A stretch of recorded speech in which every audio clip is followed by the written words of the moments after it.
UFC 249 is done, but UFC Fight Night is tonight.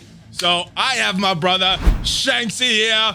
We are going to review what happened this past weekend and talk about our predictions for tonight. And if you guys are ready for it, Shanksy, tell them what to do, brother. Let's go smash it. Alley flying.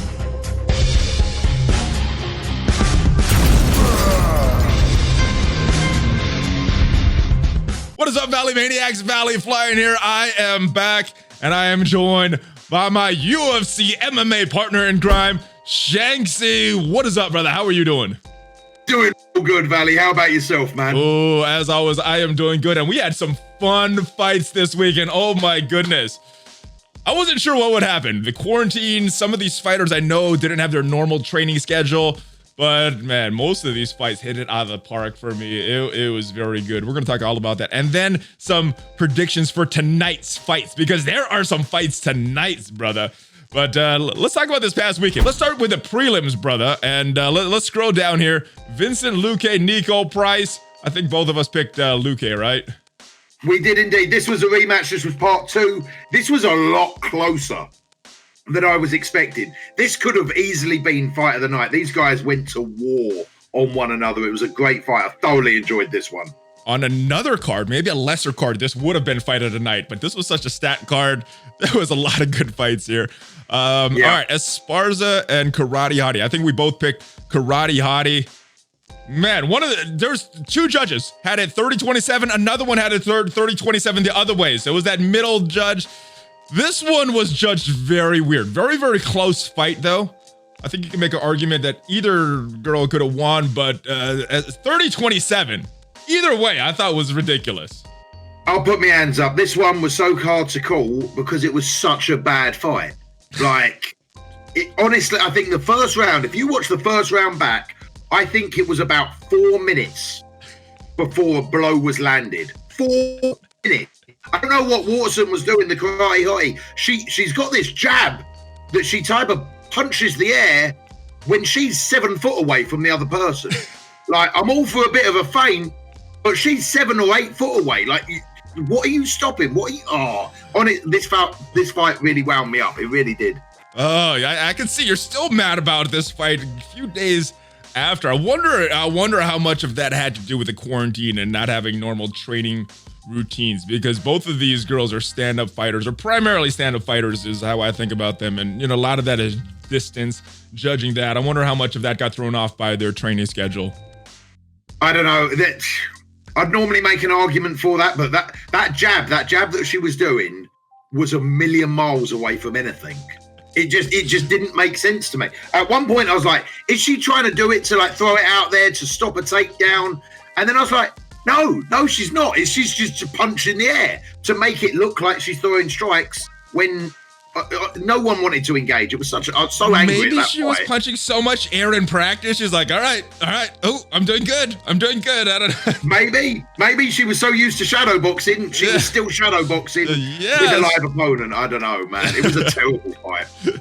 All right, Olenek Verdum. I think both of us picked Verdum on this one. Man, I was a little disappointed in Verdum. Looked like he had a long layoff in this fight. Verdum looked awful to start with.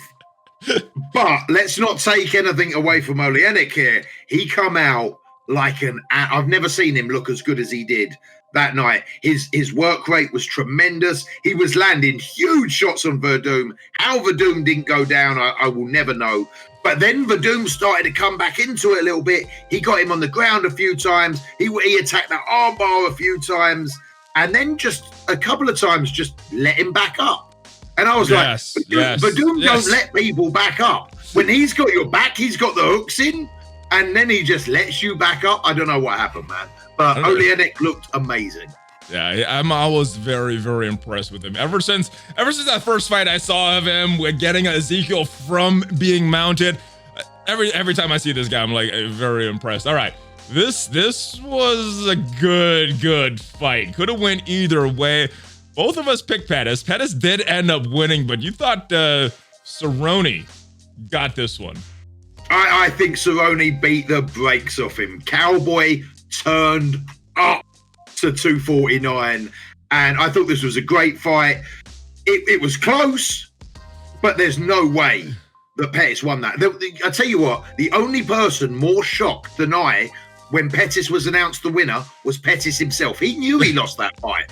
It literally, his exact words when they called him out was like, "Fuck it, I'll take it." His exact words.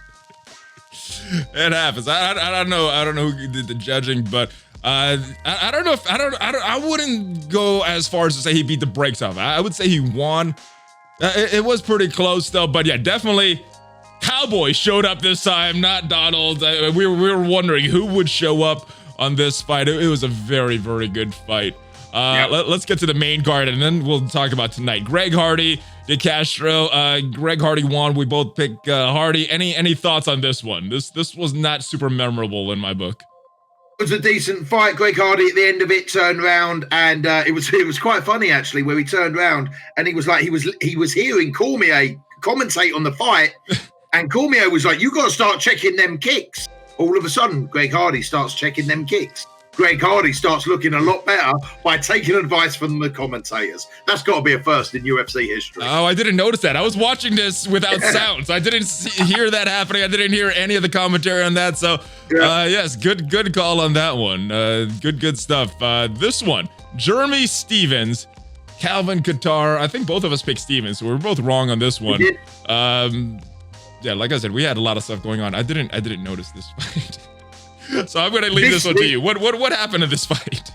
This was a really good fight in my opinion as well. Jeremy Stevens started off looking all right, and I thought, you know what, maybe I've made the right pick here. And then all of a sudden, Kattar just looked amazing. His boxing was on point, and this was really won by the boxing, the counter punch, and Kattar just literally looked so good. And Kattar was the massive favorite, if I remember rightly. Yeah, both of us were like, why isn't Stevens a favorite? I guess the odds makers are paying more attention to this than we are, right? The odds makers paid far more attention because he looked like a beast. Like, the second this fight went about 3 minutes in, I was like, oh, that's why he's favorite. I mean, we're doing this for fun, but maybe we'll do this a little more serious to put a little more research into some of our picks. Speaking of beasts, oh my goodness, Francis Ngannou. Jeez, 20 seconds. Hold on. Before we get into this fight, let's look at his last few fights, because the timing on his last few fights is crazy. Look at this. 20 seconds against Rosenstrike, 1:11 against Dos Santos, 26 seconds against arguably one of the greatest heavyweights of all time, Cain Velasquez, 45 seconds against Blades, and then he looked really bad against Lewis. But since then, geez, this guy has been on a tear. Ngannou, what do you think of him now after another short KO victory? He is the heaviest hitting heavyweight in a division filled with heavy hitters. He's an animal. He's an animal. And I'll tell you what, I reckon Cormier sounded a little bit scared commentating on this fight. Oh my goodness. I think you'd be very, very scared, because apparently Stipe doesn't want to fight right now because his gym's not open. He can't train. He's a firefighter. He can't just leave the city and go anywhere else. So yeah, maybe Ngannou and DC. I don't know, but he is scary. He's scary. Ever since he got back on his game after that Lewis fight. Honestly, them hands are crazy, man. Absolutely crazy. I think what went to town here as well is Ngannou just wasn't worried about Rosenstrike's ground game. He could literally charge forward without fear of a takedown. This was always going to be a stand-up fight. And I think Joe Rogan summed it up at the end of it. He said, literally, this guy gets you into a firefight, you cannot win. He's got a bazooka, you've got a water pistol. Like, he gets you into a firefight, you just cannot win when you're trading blows with Ngannou. Yeah, phenomenal. Agreed. Very, very impressive. I mean, there's some openings, but when you got that kind of power, you got a long ways that a lot that you can make up for with that kind of power. Yeah. One shot knockout. I picked Ngannou, you picked Rosenstrike, so ha! Yep. I thought anyone could knock the other out. And both of us were saying that it could literally one punch. So yeah. Either way, both of these guys have that kind of power. Cejudo Cruz, surprise retirement. The champ retires. Do you think he's going to stay retired? Do you think it was in the heat of a moment? Do you think he's going to make a comeback? What do you think happens with it? You think he's done? I don't know. I gotta be. I really don't like him all that much. I respect what he does in the ring. I think he's a tremendous athlete. I think he's phenomenal. I just find him so cringe. His character, every time he talks, everything about him I just find really like, ugh, makes me skin crawl a little bit. And I thought it was a bad stoppage as well. I really do. It was a little Dom was very unhappy with it. Yeah, Dom was unhappy with it. He was standing back to his feet, right? He got knocked down. He took maybe, I think it was 7 to 9 unanswered blows. That's the thing. That's the thing. He was improving the position. He was standing back up. I don't know what else you're meant to see in a fight to see that Cruz is still in it. He's getting back to his feet. Yeah. Like, let him get back to his feet, get knocked down again. Fine. You know, they were blows, but they weren't heavy blows coming in. And yeah, I don't think it should have been stopped. Well, if you look at it from the ref's perspective, they're there to protect the fighters.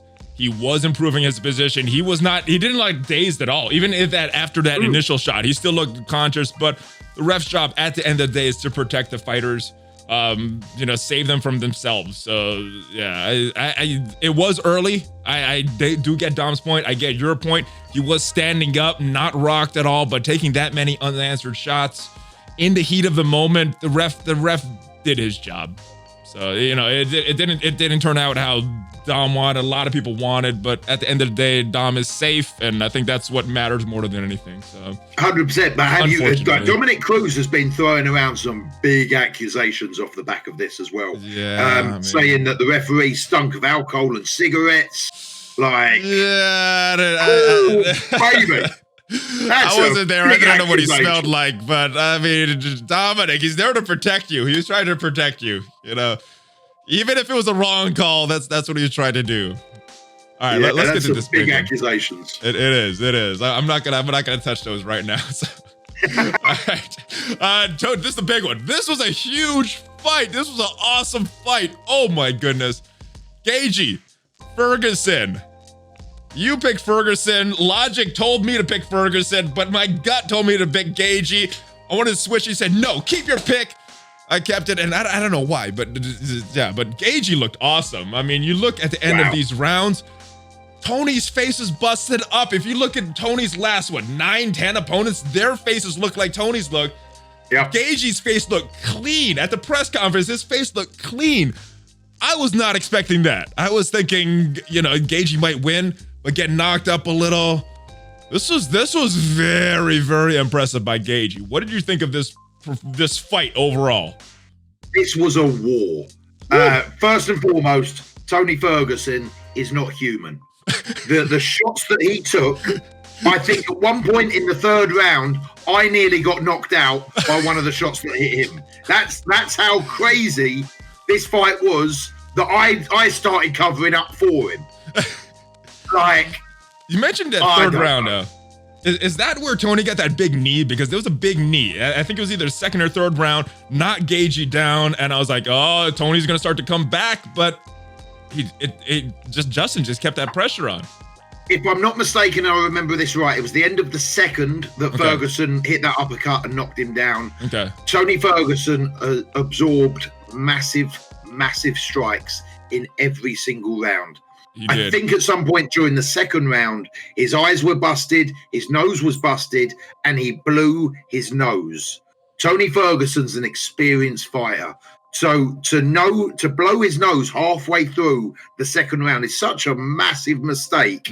It's unbelievable. For those of you that guys watching at home that don't know, so once your eyes are getting all puffy and all that, the swelling's kicking in, you blow your nose, that's blowing the air back in. All of a sudden your eyes, your vision starts getting cloudy.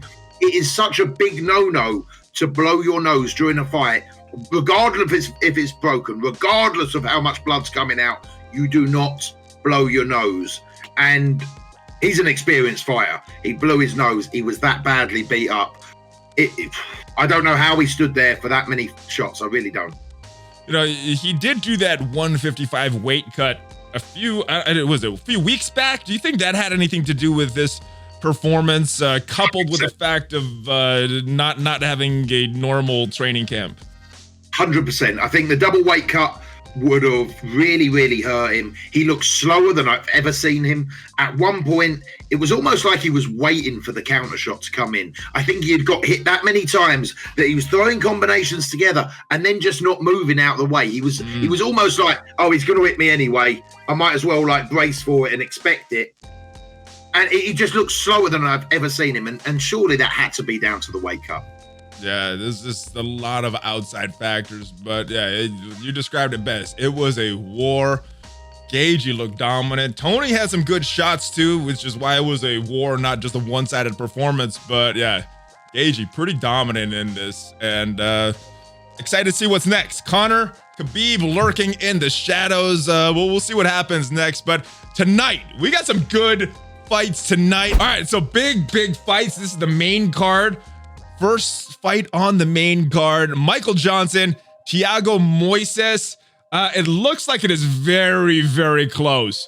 It's super close. It looks like Moises is the favorite here, though, very slightly. We got a few different odds. Most of them -110 for Johnson, -120 for Moises. So pretty much a pick 'em. Who do you have on this? Who do you have going in with this fight? This is such a tough fight to call. It really depends on which version of Michael Johnson turns up as well, in my opinion. So Michael Johnson's been picked around for a lot of fights recently. None of them have quite turned up. And so Moises has stepped up and he's taken this fight on. Now, they're both fairly decent strikers. I think Moises is the slight favorite. Yes, yeah. I think very Johnson, slight. Yeah, I think Johnson is a much more overwhelming striker. I think he's going to throw a lot more. Significant strikes landed, 4.15 to Moises is 2.47. But I'm going to go Moises on this one. And I just think the grappling side of it, I think Moises has got a little bit more to his game. Moises by submission would be my call. All right, I'm gonna go with Johnson, and not just to oppose you, so we get something to talk trash to each other about, but because Johnson in the past, I've known him as kind of an on-off fighter. Some fights he's looking amazing, other fights he's just not quite there. I'm thinking the good Johnson's gonna show up tonight. I'm not sure, but I'm gonna go with Johnson, thinking the good version of Johnson's coming on tonight. So go with a slight underdog. All right. Former heavyweight champion Andrei Arlovski, man, that is a name from the past. Still doing some work nowadays versus Philippe Lins. And as far as the favorite, it looks like Lins is the favorite. -185 to +150 for Arlovski. How do you see this fight going? This is a super interesting fight as well. I had to watch some tape on Philippe Lins last night. I didn't really know that much about him. He's a big heavyweight with a huge amount of cardio. Like, this guy throws some bombs and he can keep that pressure up. They're also former training partners, which is quite interesting to me. Okay. The smart money, and if you had asked me this yesterday before I'd done my research on this, I would have gone for Arlovski all day long. Really? Okay. I'm going for Philippe Lins right now. All right, After watching the tape on him, I'm going for Philippe Lins. All right, I'm gonna go against you again. And Philippe Lins is the favorite. He's supposed to be win. I'm gonna pick the underdog again, and probably a little more of an underdog than Johnson is. I'm gonna go Arlovski. Last from the past. I'm rooting for the old man here, thinking he could give it one last big go. We'll see what happens though. You know, as they always say, you could turn old overnight. I hope that is not the night for Arlovski, but I'm picking him. Knockout. Round two. The trouble is, and I think this is going to be a round one knockout. Oh, okay. Arlovski has never had a chin. He's never had a chin. This has been one of his big problems throughout his heavyweight career. He hasn't got that chin. And I think Lins is going to show you all that again tonight. Your chin don't get better with age. You know, you don't wake up older thinking, I can take that punch anymore. You can't. No, it gets worse and worse over time. Exactly. Agreed. And Agreed. I think that's gonna show out tonight. I'm not gonna switch my pick though. Everything you said is true, but I'm not switching my pick. All right, Ray Borg is back. Versus taking on Ricky Simon tonight. Simon is the favorite, minus 165 for plus 135 for Ray Borg. How do you see this fight going?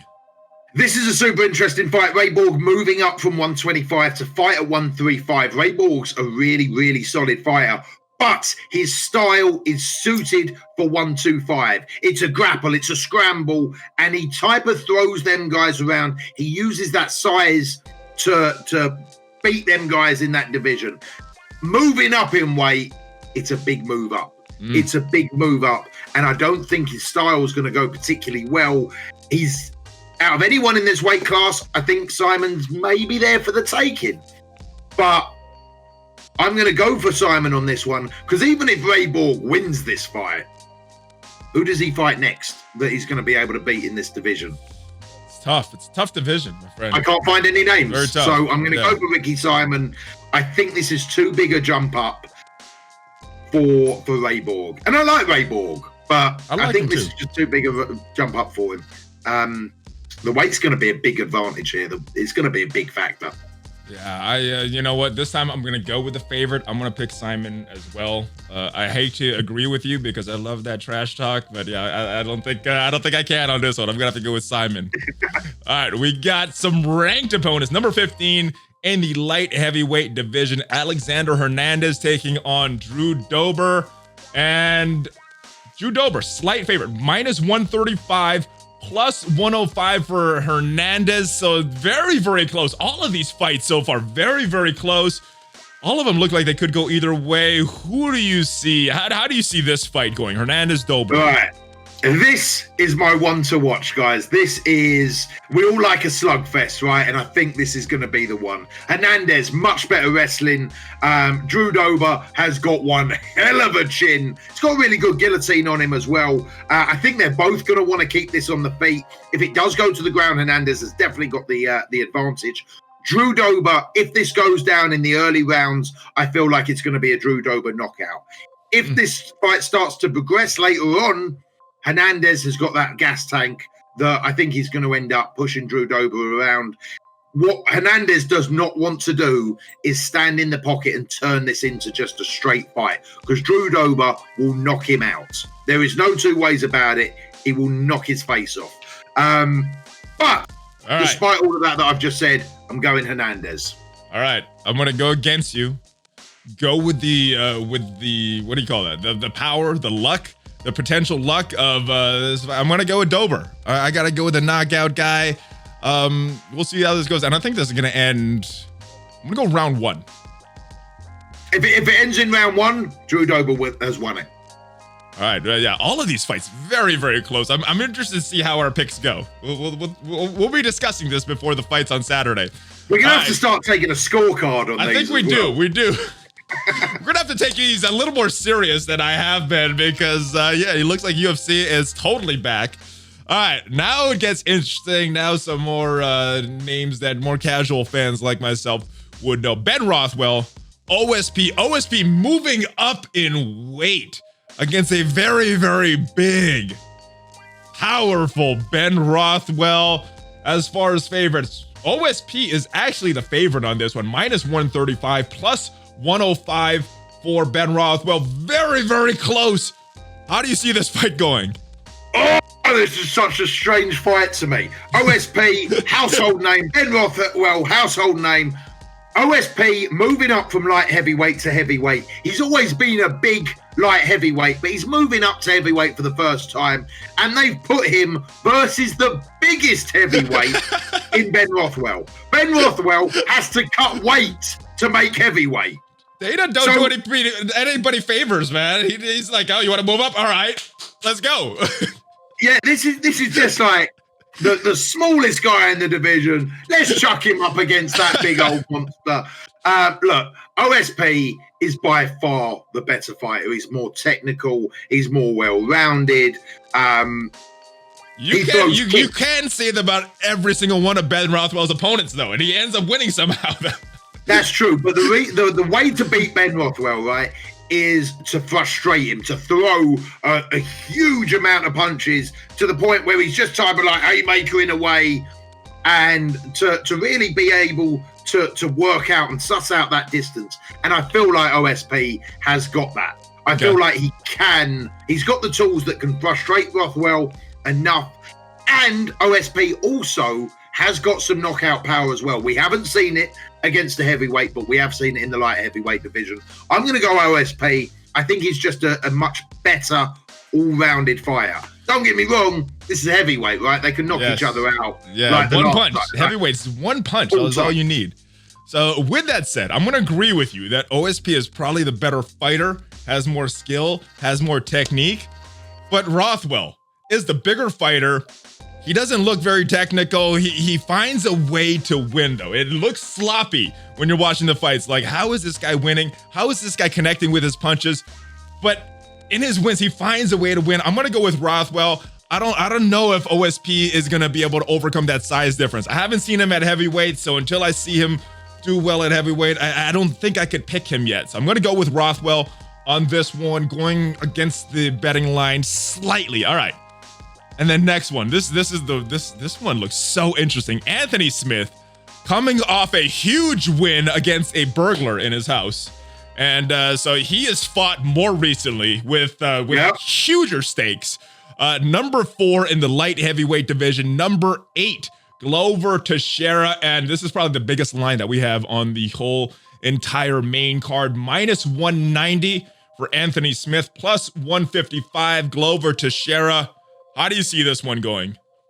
I think this deserves to be the biggest line as well. I cannot see any way that Smith loses this. I've run it through a few times. Like, look, Glover Teixeira can have a scrap, right?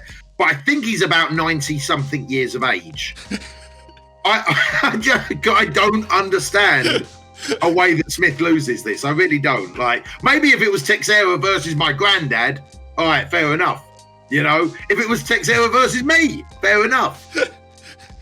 Smith is going to go in there and beat the brakes off him, man. He really is. He's going to go in there and beat him up.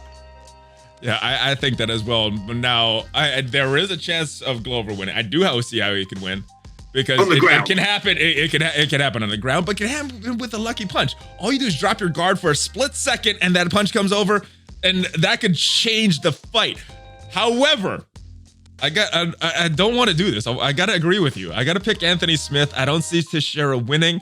It is possible, but I don't see it as very likely. Smith, just too big, too young. Both of them are skilled, but Smith is a fighter that I think is ascending, on his way up. Teixeira has been there. I think he's on the twilight of his career. I think the best days are behind him. With that said, they both look good against John Jones, but I'm going to have to go with Smith on this one. Unfortunately, I agree with you. It's about time. All right, well, brother, we will see how these fights turn out as usual. Always a pleasure talking to you, and hopefully we have more trash to talk to each other next time we meet up for this.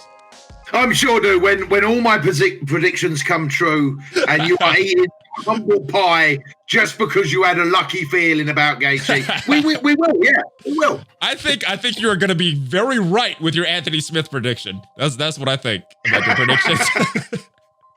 Notice how he always lets me pick first, right? Just saying, guys, just saying. Anyway, Shanksy, thank you once again. Tell everybody where they can find you, my brother.